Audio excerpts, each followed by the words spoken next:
How to apply entropy for heat engine efficiency. Imagine you're trying to squeeze the most work out of a machine that turns heat into motion. How do you know how close you are to the best possible performance? That's where entropy comes in. Entropy measures how disorganized or spread out energy becomes during a process. It's a key idea in the second law of thermodynamics, which tells us that in real life, some energy always gets lost as waste heat, increasing entropy outside the engine. A heat engine works by taking in heat from a hot source, converting part of that heat into useful work, and then releasing the leftover heat to a cold sink. When this happens, the entropy of the hot source decreases because it loses heat, and the cold sink's entropy increases because it gains heat. The change in entropy depends on the heat transferred and the temperature of the reservoirs. If the process is perfectly reversible, meaning no energy is lost, the total entropy of the universe stays the same. This is the ideal case, called a Carnot engine. Its efficiency is determined by the temperatures of the hot and cold reservoirs. The formula for this maximum efficiency is 1 minus the cold reservoir temperature divided by the hot reservoir temperature.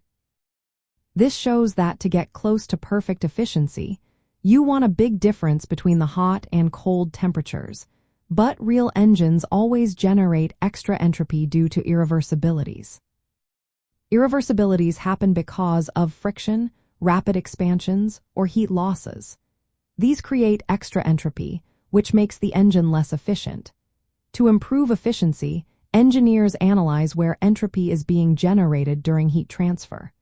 They aim to minimize temperature differences during heat exchange because large differences cause more entropy production. For example, instead of transferring heat quickly at a big temperature gap, they design processes that transfer heat more slowly and smoothly. Using entropy as a guide, engineers can design better cycles, like Stirling or Carnot cycles, which approach reversibility.